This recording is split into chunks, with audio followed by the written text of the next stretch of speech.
The work of our international research team, led by City Rudi Institute at the University of Birmingham, has so far focused on assessing the size of the Brexit-related risk exposure for the UK, every other EU country, and all of the individual UK and EU regions.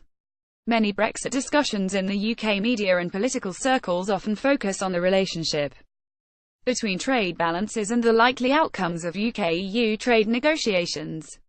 However, trade deficits or surpluses tell us little or nothing about the economic consequences of Brexit or the UK-EU negotiations. Rather, an entirely different approach is needed in order to understand the likely consequences of Brexit on UK and EU nations and regions. In order to do this, we employ the EU interregional extensions for 245 EU regions to the World Input-Output Database WIOD.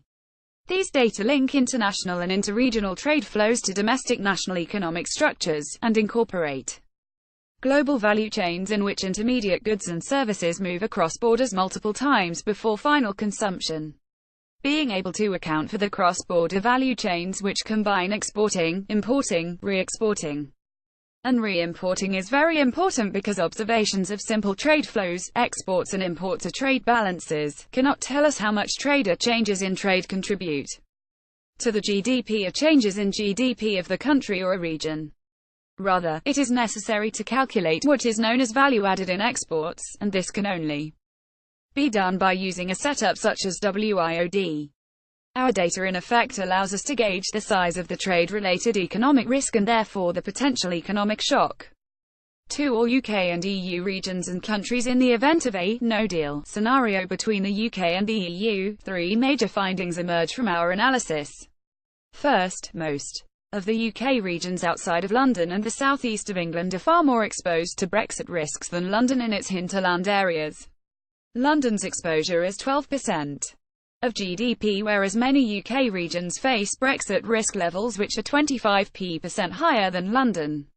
In addition, our results show that it is many of these regions with the higher risks which voted in favour of Brexit, even though they tended to be relatively more dependent on EU markets.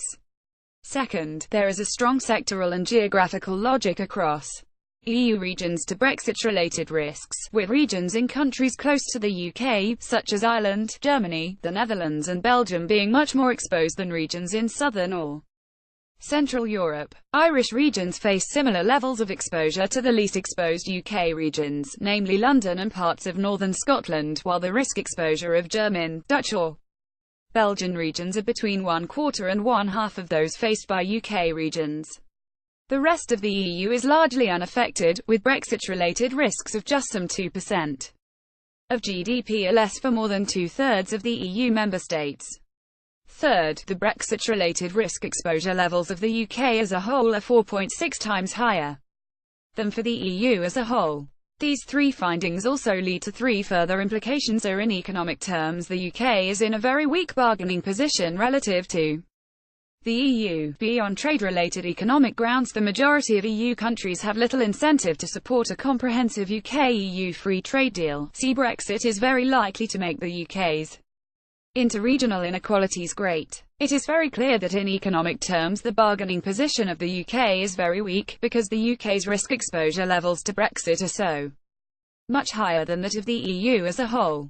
In purely economic terms, it is very clear that the EU holds most of the cards in the trade bargaining game. Moreover, the Brexit-related risk exposure levels of more than 2/3 of the EU member states are so small that in economic terms these countries also have little to fear from Brexit. These countries therefore have no real economic incentive to push for a comprehensive trade deal with the UK, and given that EU national parliaments will have to agree and ratify any such deal, there is ample opportunity for complications to arise.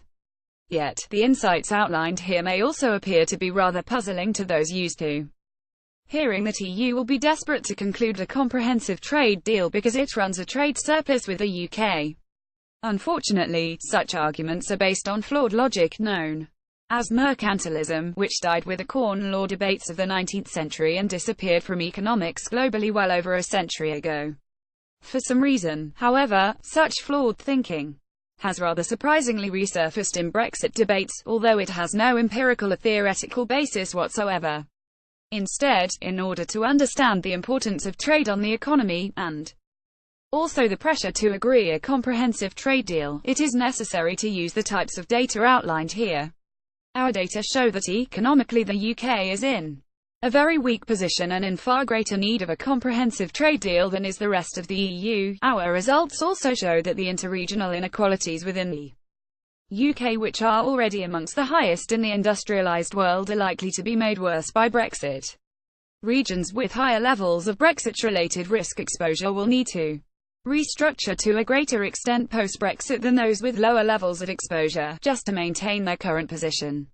Many of these highly exposed regions are relatively weak economically, with low diversified economies, and will find it even harder to restructure than other less exposed regions. Moreover, many of these areas have benefited most from EU cohesion policy funding aimed at supporting weaker regions, and this will no longer continue after Brexit. Taken together, our findings imply that Brexit poses significant additional challenges to current attempts to rebalance the UK economy and suggests that the future of the city-region devolution agenda may become even more difficult after Brexit. By Raquel Ortega-Argolez, research leader, Philip McCann-Bartlos, Mark Thyssen, Frank Van Oort, research investigators at the UK in a Changing Europe, and Wen Chen, University of Groningen. Disclaimer: the views expressed in this analysis post are those of the authors and not necessarily those of the UK in a Changing Europe initiative. View all analyses.